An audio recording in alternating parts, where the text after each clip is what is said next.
Okay, so I'm here with one of my really good friends, Deb, and we are going to have a shift happens conversation over a cuppa. Do you want to go sit on the more comfortable chair, actually? Yeah, Let's do that. We got the dogs. We're all happy. Everyone's happy. And I just played Deb a little snippet from a conversation I heard on Simon Sinek's podcast with Sarah Blakely, and I will put that in the comments so you guys can listen to it. And so Deb's just going to recap real quick. So the conversation, the snippet that I heard was a woman who was wanting to get married, but was worried that if she got married, she would miss out on being able to sort of be the best that she could be, or all these other things she had planned. That's correct. And Ariza says she feels like that. And my first question to her was, why is marriage so important, or do you just need a long-term relationship? So for me, I find value in marriage itself. So I know a lot of people talk about things like, oh, it's just a piece of paper and all this and that. And earlier I referenced really quickly to the whole feminist thing. And I think our culture has shifted from we can have everything you want. You know, both sides of the toast can be buttered. And I don't think that's true. I think we can have a lot of things, but not everything. And that's something I learned from Pat Stewart. It's really good. So for me itself, at the moment, I feel like a lot of us, you've given me this book to read called Smart Women, Foolish Choices. And which to me, it sets more the feminist era, or how do I say that? It's very 80s. Yes, so it's before I was born, but obviously I think... But it was appropriate at the time. And there was a lot of truths in it for the time. Yes, because I do think that, I suppose... somewhere in some cultures still, the women are not very valued. Yep. Anyway, so for me, I'm a Christian. So one is the marriage is a symbol of our relationship with the Lord as well. Like, you know, there's value in it. I don't actually see marriage as just a piece of paper. The other thing is, it's a promise. So I find, and I've watched a lot of people who go into partnership, they put in a lot of work, and then it's so easy to leave. Right. Because I think when you have that piece of paper, going through a divorce is hard. Again, that just depends on your personal value system. Correct. To some people, a long-term relationship commitment doesn't need a marriage certificate to be just as strong. Exactly.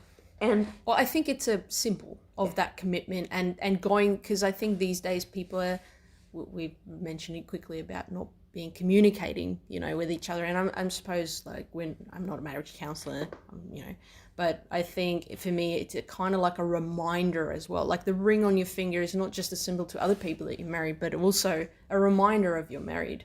So I feel some people don't see any value in it, and they go, and I like this because this is kind of like we're talking about both sides of the coin, if you will. So go on. And what I said earlier before we started taping was that whether or not cultural changes happen as to women's roles or what's expected of women or what's expected of men in a relationship, ultimately the reason a marriage survives is if the two people can communicate what it is they need and what it is they're willing to negotiate on. And what I love about what you're saying there is, I love Brene Brown's work talking about vulnerability for both men and women. Like men feel vulnerable in certain ways, they should be strong. Women feel like we need to be enough. But I find a lot of people forget that this is still a process. And you're talking about communicating, you know, what you want, what you need, and that changes because it's fluid, right? Right. And it changes. And I think being comfortable enough and being able to make yourself vulnerable to the other is quite, you know, I think I heard this definition of love saying you give power to the other person to destroy you and hope they won't, kind of thing. And I find it the opposite as well. And I'm going to use an example. My sister recently got married, and she was saying something in terms of being vulnerable. And I organised a party for her, a Tupperware party in air quotes. she came to me and she said, look, actually this is very uncomfortable. Where for me, I was like, this is great. There's so much to learn. You can learn about the how to look after yourself as a woman. They've got all these products to help you if you're depressed and all this. So me being me, just organised it instead of communicating. Anyway, she came back to me and she's like, look, I'm not comfortable to invite anyone to it. I'm not comfortable to do it.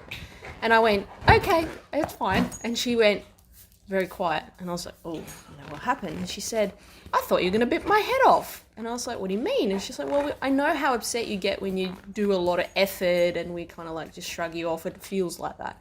And I said, yeah, but I've been learning that I need to think and communicate. But 2, you just made yourself very vulnerable in talking to me about this, knowing that there's a good possibility I'm going to bite your head off. And I'm fine with that. And you know, I'm very admiring. So where I think often what we do, and we don't realize this because of that vulnerability, is people make themselves vulnerable. We get defensive and then we attack them. And this happened with my mum. I told you about the date I went on. She criticized me, from my point of view, having this motorcycle holster, leg holster, the way I carry everything, out of a good place, to be like, you know, you should be presentable to men, not wear not jeans with this.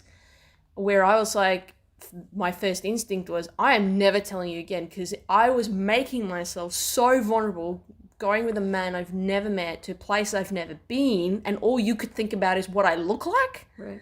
And funny enough, no one had a problem with it, neither I nor the man. In fact, the man thought it was pretty cool, but that's besides the point. And that's, I think you bring that up pretty well with that communication, but also being able and... Well, those are basic communication skills that a lot of people, a lot of adults still haven't learned. No. They haven't learned how to listen and paraphrase back to make sure they're understanding what the person's saying before they craft their own response. Yes. And I think, if I may, can you just say that effective communication, or whatever you call what we're... Yeah. So effective communication skills, I think, are life skills. Luckily, I was taught them in the military and big business through a corporation that realized a lot of their adult managers in their 30s, 40s still didn't know how to communicate effectively. And they are very basic things. You listen to a person, don't start thinking immediately about what your response is going to be until you're sure you understand what they're saying. And that involves paraphrasing what they've told you back to them and say, do I get that right? Is that what you mean? Then you can have a response. So effective communication is 50-50. Listening and talking. What I like about this is, and this ties into the behavioral chain that we've spoken about recently. Now, can you run us through that really quickly? Okay, so behavior chain, there's lots of variations on it. The one I'm working on right now is through Noom, and it is, there's a trigger, and then trigger. And then there's a thought or an emotion. Thought or an emotion. That's right. And then there's the action. Based on that. Yeah. And then there's the consequences. And often we think, triggers make this happen. And we forget everything in between. Because it can happen so fast. Well, and that we have so much control over. It's like we just, we conveniently forget that thought is not, that thought may be automatic based on previous experience, but it doesn't have to be. We can choose a different thought. That's correct. Right? And different thoughts will then elicit different actions. And this is what I like, where the work from Darren Hardy comes in, and a lot of other guys, where they talk about, if you take personal responsibility, you have control. Absolutely. And we forget that if we blame other people, effectively we're giving away control. But I think what makes this very hard is, and this is what I love about Simon Sinek, that talks about your neocortex and your limbic brain. And for me personally, in my aptitude test and things, we found I have an extremely fast processing system. So I go from trigger to skip emotion right into thinking and just blur. So I get in trouble myself when I have no impulse control, which is that pause from trigger to emotion to behavior, and have that pause of thinking, right? And this can happen so quickly. Where other people, like my dad, love it. He takes a couple of days before he comes back to you. I've hit that myself as well, in that people have said, "Oh, you've responded too quickly," assuming that I haven't thought it through. But what they don't realize is that my thought process is so fast that I actually have. I've run through all the consequences, That's right. you know, and when I respond, I'm actually ready to respond. But they assume that, no, that's not possible. Yeah. And I find this interesting because I think your experience, because it's not about age particularly, but your vast experience. Like, you have so many different, like, if I look at when I met you, I never knew a lot of things about you that you've shared that I was like, really? And I think as young people, we forget that you guys have been young. But I also think older people, or more mature people, forget that they've been young. And it's just misunderstood. It's just brilliant. I love that. So coming back to that consequence stuff as well. And I remember it took me, I think you mentioned this, like, since we started getting to know each other. And I don't know, it took me until like 2 weeks ago to kind of go, so is this what you mean? Which part? I have control. Because I was like, what? Why? No. What I kept saying was, you choose whether you're going to give that up. That's correct. You choose how to respond to something. Yes. The trigger is what happens, but then you choose how to respond. Yes, and I think where I misunderstood was thinking about, I was like, there's a trigger and this is what I feel. And I was like, that's not my fault how I felt. And I misunderstood that you were talking about the behavior that follows after that. And this is what I love about between what we talk about in communications, being able to articulate. But Simon talks about, for example, where he says, look, the limbic system, sorry if I butcher this, Simon, if you ever hear this, is where we have logic, the neocortex is logic, analogical, and language. But the limbic brain is the emotion, automatic, which does not have language. Yeah. And what I love about this is where he talks about, and the way I'm picturing this, because I'm a little picture person, is this connection between the two. So for me, I live in my neocortex most of the time. When I visit my limbic brain, I'm super excessive. I have no idea what's going on there. No one does. I can't handle it. No one else can handle it. But it's then connecting those two. So having the language to explain emotion is extremely hard. The idea is now it's easy to criticize when you're outside the situation. And often from a spectator point of view, if in my head, I'm like, well, if you're not part of my life or in the industry or part of, like, if you've never been there, if you've never done this with me, you know, are you shaming me for some reason because you want to make yourself feel better?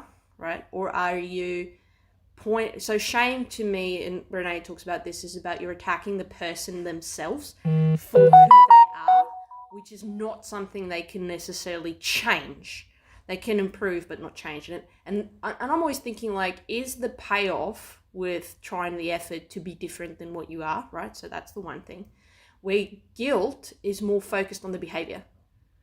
Does that make sense? So in my head, if we're looking at the behavioral chain, you've got a trigger, there's a natural way, there's something, your experience, whatever you want to call it, that you are, that makes you think a certain way. That's you, right? But the behavior, what you're saying of, you know, you can choose. And I know some of us are kind of like, no, I can't. And we kind of remove that personal responsibility. So this is where I've actually started changing my language at the moment when I'm training with clients. And I go, when I say, good decision, Ziva, you know, like, good decision. I don't attack my dog for being who she is. I know from getting to know my dog, there's thanks, Zeus, there's certain characteristics that makes Ziva Ziva. And if I attack those, and let's say she was a human, I'd be attacking the person, right? And that's kind of where it brought me back to that behavior chain that you were talking about. And I love that.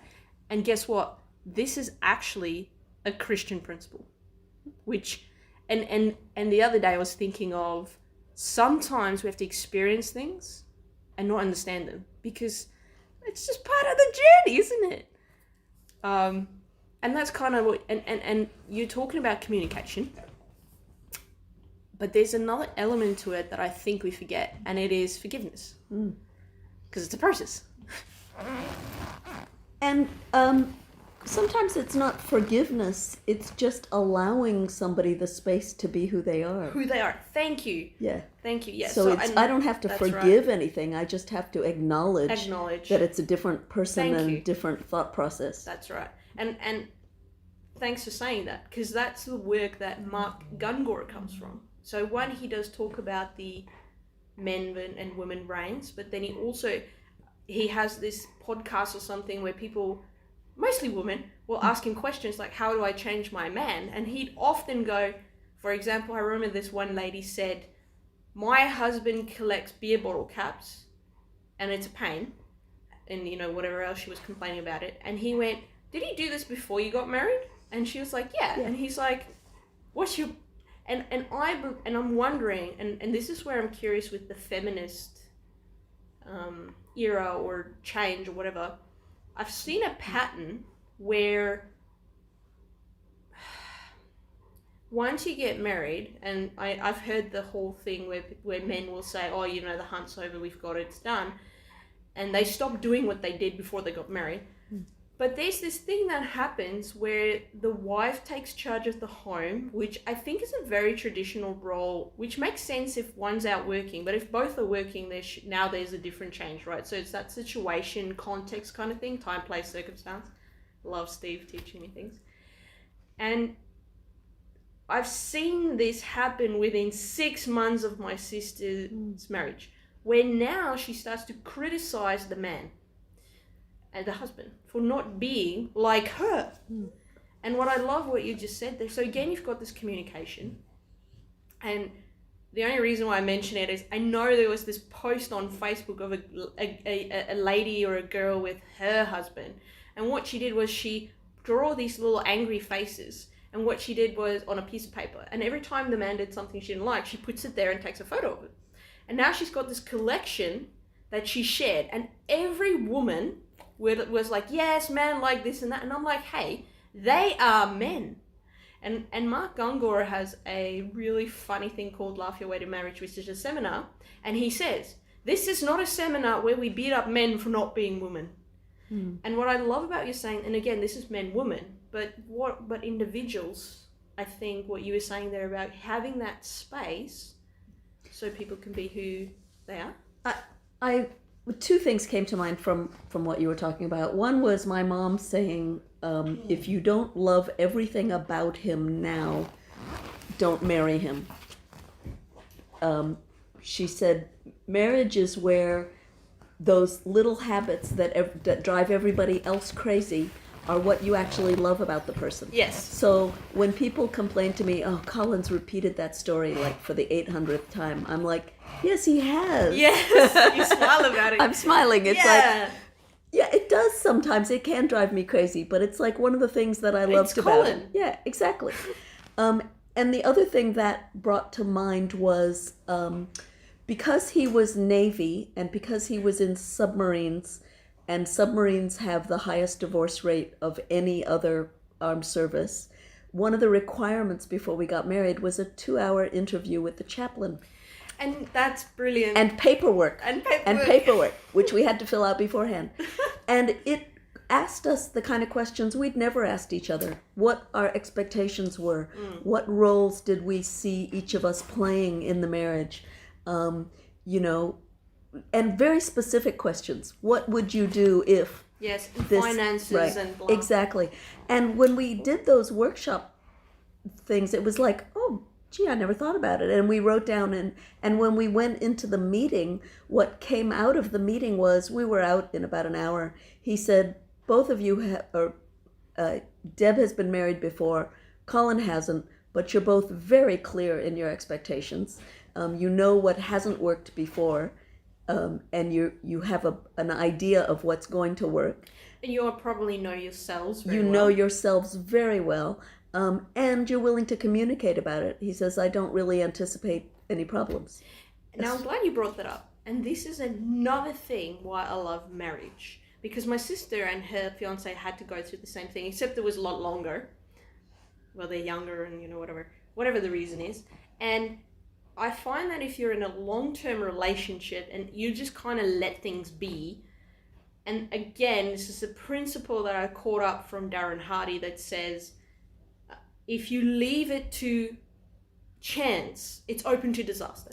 So that's another. So I think there are times, like everything has its season, right? So I think, yes, it's nice if you've got this nice holistic thing and you kind of live together and you get along and, you know, you then have kids and all this sort of stuff. But I find it's easier for a man, usually, and I know everything we've talked about is generalization. There's always exceptions. Let's just put that out there. I generally find it is usually easier for a man to go away from the children at a certain age, because children usually are more attached to the mum, you know, mum going through all the pain and whatever. And through my family's own problems, like my mum and dad got divorced, I noticed that it was so traumatic for my dad. He had no space, no resources, whatever, to be there as a father for his children. You know, and it is what it is. It's what happened, so I don't blame him for it. I mean, but it's still a bit angry because it happened. I lost a lot of time with my dad and some, you know, developmental things. And marriage kind of gives the woman a little bit of legal backing, because I've heard a lot of men who refuse to do things like pay child support, be a part of life or whatever. But I've also heard the opposite, where of course women go way overboard, and it's like, wait a minute, this man's trying to do the right thing by his children. So what I'm trying to say is, when you're in a long-term relationship, there is no cover your ass documents, if you will. And that's another reason, because it's easy to, when you're in the moment, right, and you're like, no, everything will be fine, and then crap hits the fan. But there is no substitute for actually going through it. So the benefit then of a long-term relationship is that you find out those things that work or that don't work. That's correct. So and to me, I think a lot of people are not willing to give that long-term commitment. Like maybe, like for me at the moment, like I'd love to be married. Not tomorrow, definitely not. And there has to be some sort of reasonable time frame in your mind or idea of when you know. It's interesting. When I had no desire to get married. Yeah. Because I had a failed marriage. I'd merged my finances. It took me years to clear my credit history. I really did not want to get married. So freedom, right? Because I just spoke to a client who's just finished, she's just starting the divorce process, and she was like, freedom! Yeah. So, I mean, my name was associated, my maiden name was with my working history, you know, or my then married name. I didn't want to change it again. Yeah. So I did not want to get married, but the fact that I fell in love with an Australian and wanted to stay here meant that I had to. Otherwise, I wasn't going to be able to get a visa to work. So I said, okay, I'll marry you, but I want separate bank accounts. So we had separate financial histories for probably the first 5 years of our marriage. And I moved out here, quit my job, sold my house in the US, moved to Australia, and my stuff was in transit for like 6 weeks.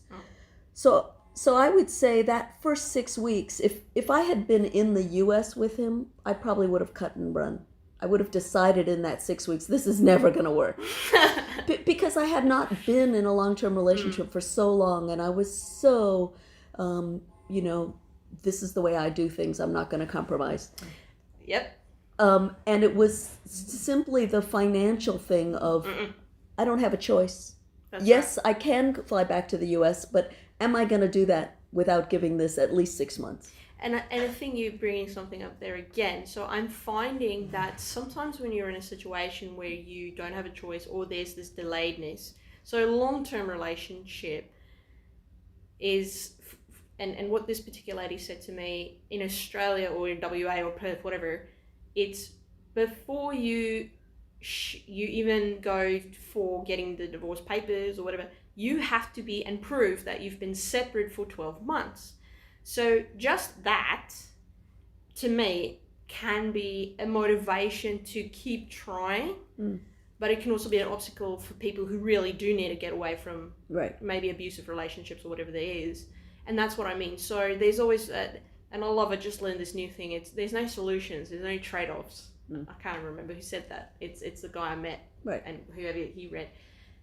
So that's a really important thing that you just mentioned there, that you had these 6 weeks. Well, I said, I've said this many times. Had I met Colin in Seattle when I was living in Seattle, I wouldn't have dated him, let alone married him. He didn't dance. Yep. You know, we had nothing in common except for cycling.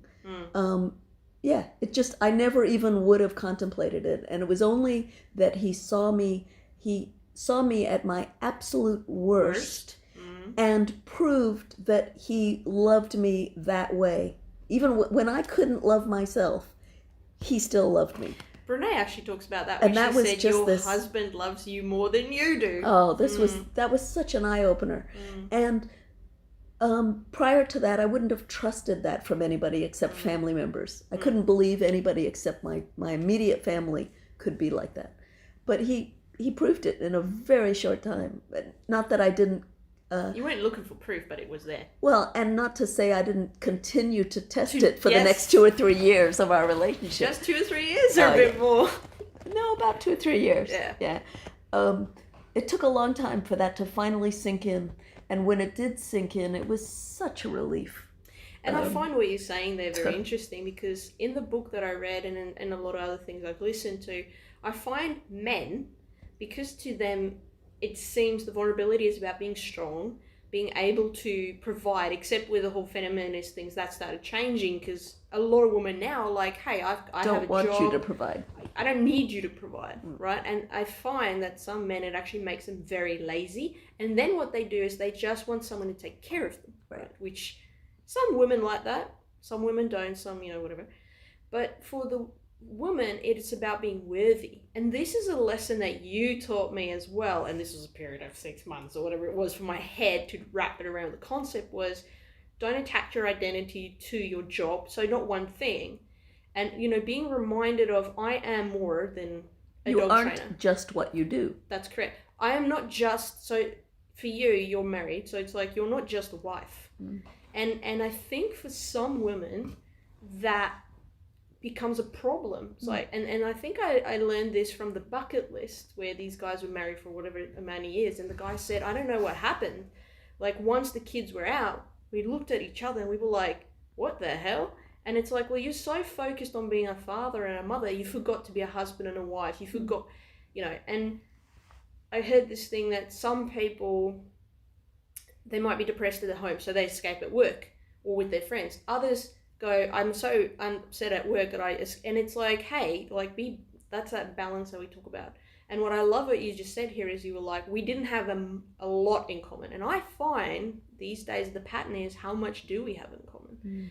And something that struck me as very odd, and this is so in South Africa, they come across as very family bonded. Like, we do everything together. Where when I got here, I met this girl whose mum and dad, like, she was like, oh yeah, my dad went on holiday for 3 months here by himself. And I was like, he did what? That was so weird to me. But now I'm starting to realize, well, yeah, girls should have friends that they can talk to, because men find it hard to sit there and listen to us, be empathetic listeners, and not try and fix it. That's usually a man thing. I'm like that. I always thought I was a man, but I'm not. Turns out it was a trait of my diagnosis. So when I talk to people, and this is about that communication, right? Is this a shut up and listen conversation, or do you need help or advice? And all of that, I highly recommend. See, you're great at remembering authors' names, and I'm not. So who's the guy that wrote the whole series about men are from Mars, women are from Venus? That whole series of books. Hilarious. They're fabulous. But again, it says men are typically this, women are typically that. And I think more and more, that's not the case. No. Those behaviors are still there. Yes. And some of it, which is chemically or hormonally driven, that's right, is there. That's right. But yeah, as soon as you recognize it, that's then right. You can work around it. That's correct. Something I want to come back to that you mentioned earlier, I just had it in my head now. It's gone. It's gone. It's just, my head has so much nonsense in there. But anyway, the only reason why I remember these things is because what I do, when I find a principle, now I think I start to articulate this where I'm like, okay, black and white, and I'm not talking racism, but people go, you're very what's the different, like, opposite, right? Like, there's right or wrong, there's up and down, there's whatever. Absolutes. Absolutes, thank you. So the way I see it is there's black and white principles, but the grey area is how you take those principles and match it to the context. Correct. What I love is interesting. I think that one of the reasons you and Colin work so well is you either have the similar or same or compatible principles. And my vocabulary calls that values. We had nothing in common other than a very similar set of shared values. That's correct. So the things that were important to both of us matched. That's correct. Where my previous marriage, I'm still great friends with him, but our principles were completely different. What he thought was important to spend time on, I totally didn't. So, yeah. And that's why the relationship didn't work. I remember now what I wanted to come back to. You said there in the beginning, you said you had met this guy, saw you at the lowest of the low. And this is something with women that we find usually very hard is, am I worthy? And it's another Christian principle where you are a human at your lowest of your low, your scum, whatever you want to, however you want to shame yourself or guilt yourself, and there is this creator that likes you and loves you for you. And I found this in my relationship, my ex, that I knew she wasn't perfect, and this is quite hard to admit because I'm a Christian, and I'm like, I'm a bad Christian because I'm so we're not going to get in that conversation today. But I found, or my experience, my point of view was she couldn't accept the fact that I could accept her for how she was. And I see that with a lot of my friends, well, some of them, that and I still see that sometimes in my family. And it's amazing that you said that, because it's kind of like there's this verse that talks about you can be the most smartest person, you can be the richest person, whatever, but if you don't have that love, and to me, love takes, you've got to experience it, you can understand it, you've got to, and again, that room to let someone else be who they are. If they make mistakes that you think is mistakes, is, and this is where I love, again, Mark Gungor, and he does talk about, look, I'm going to generalize, but you've got to interpret it for yourself, because he does talk about the neurological brain from, what you said, hormones and things, where I believe we're designed in a way, other people believe we were created and evolved in a way. And this is something I love, because I know that we have so many things that we actually don't agree on, and yet we can agree to disagree. And I think that's a very important principle in a relationship. So, yeah, absolutely. In a relationship, again, what you said about there's no solutions, only trade-offs. Trade-offs. In a relationship, you decide which battles are worth fighting. That's right. Because there's always going to be battles. And another thing that I think is also important is the older you get, the more baggage someone's going to have. Oh, yeah. And I remember, I have this guy back in South Africa called Adrian, and he's so funny. He taught me two things, and he said, well, I'm not interested in someone's skeletons. Like, if you want to tell me about it, that's fine, but I'm not going to shame you for it, right? So that's one. But two, he was also like, I need to decide if I'm willing to carry this baggage with you, and if I'm willing, if you want to, unpack it. And I went, yeah. And I'm one of those. I always, and I have such a bad memory, and I've been through so much crap, and I'd love to actually go back and talk to the people which I had these experiences with, because I don't know what the word is, reconcile or... Well, and what I was thinking from what you just said was, I'll help you carry it. I'll help you carry it if you're willing to unpack it. Yeah, I like that. But I'm not carrying your bags if you're not even going to look in them. That's correct. Yes, that's correct. I like that, because, and I remember reading, because I always love going back to my memories and all these little, what do they call it? Like memes and things that that people share. And there's one thing that's stuck in my head about, people who don't learn from their lessons, and I'm like, you know what I have a problem with? I don't remember them. So when I go through all these, when I've gone through these 3 specific, or actually there's about 5 specific traumatic experiences, I know there's a pattern, but I can't identify it. And memory is so subjective that unless you talk about it with the person that went through it with you, you may find that your memory is completely different Wrong. from the way they remember it. It's not wrong. Memory is Different. subjective. It's subjective. It's Exactly. not So wrong. what Yes, thank you Change remember language. colors Yes. and how you felt, colors how you imprint that situation. So what I find has been really valuable is going over memories with old friends and enemies. And enemies, rivals. specifically asking them, what is it you remember? And when they tell me what they remember, it's like, oh, that's all right then. Yeah. And I found interesting after my diagnosis, and I've been able to speak to my parents and things, my mum and I remember things differently, but my sister and I are very similar. So I would ask her questions and stuff, like, and I would be like, this is how I remember it. And she would say something, and I'd go, oh, good, it got confirmed. It was very and again, from different points of view again, right? You've got, my mum and dad were divorced, you've got the children, and you have the adults. And now that I know, and now I understand why I got so frustrated, because I knew there would have been different things we could do, but obviously to know what. And I'm Afrikaans, so that's actually my first language. So just being in Australia, where we speak English mainly, is in itself very difficult for me. So I find language, even my own language, was so difficult to articulate things to adults and asking for help. And I can ask for help, but I can't always tell you what I need. Yeah. So that process is always fascinating. Like, is the other person willing to kind of work through to see what you need? And that's why I like my therapist, because I just keep telling her stuff. She doesn't really, I don't really know what she does at the moment. Like, I'm sure it all changes, the relationship changes.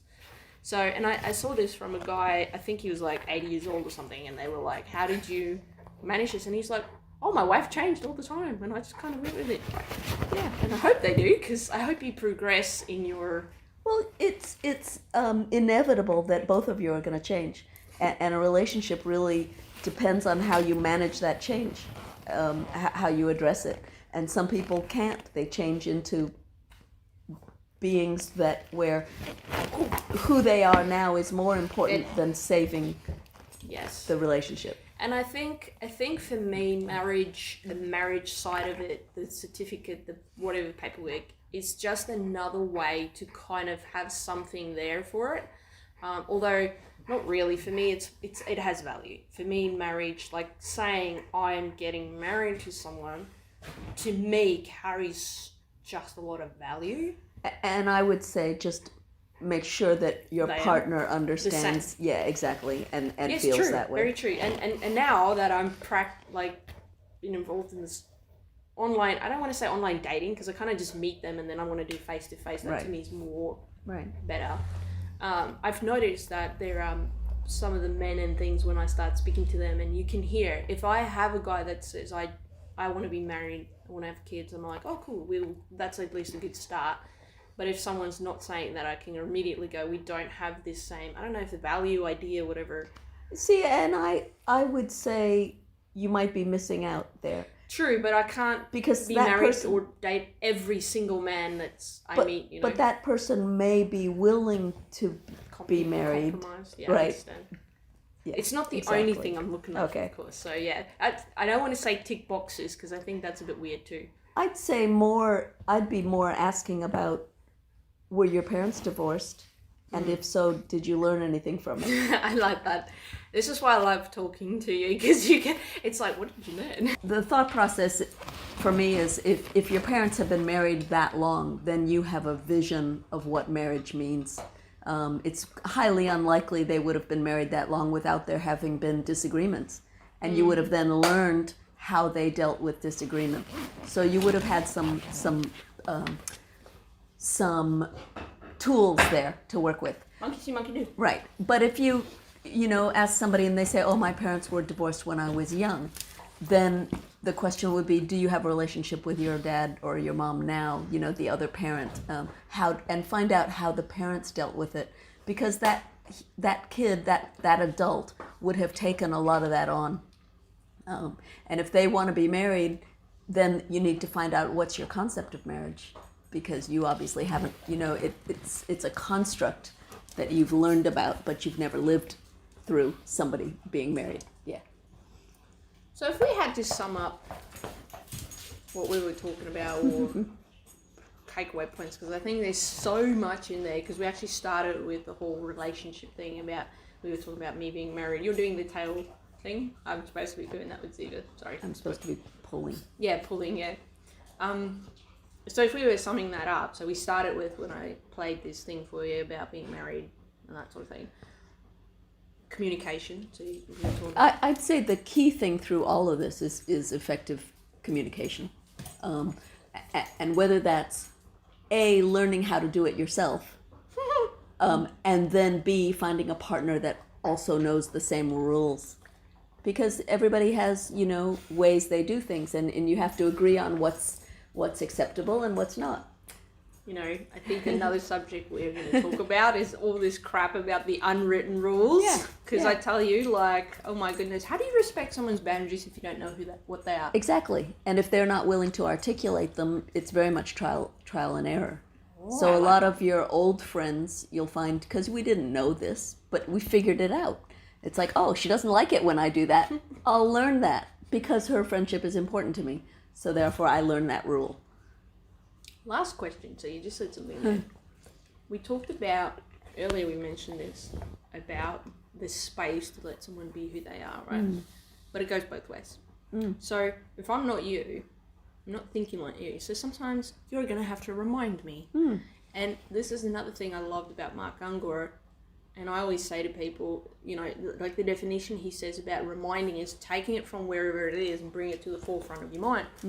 And there should be this tolerance that you are going to remind the man to take out the trash. And the man's going to remind you, give me half an hour so I can just decompress from daily life, whatever, or whatever relationship it is. And one of the things I find fascinating is how you condition people. So I remember when I was younger, because I was such a people pleaser, I'd say no, and then I get bullied into changing my point of view, changing my answer.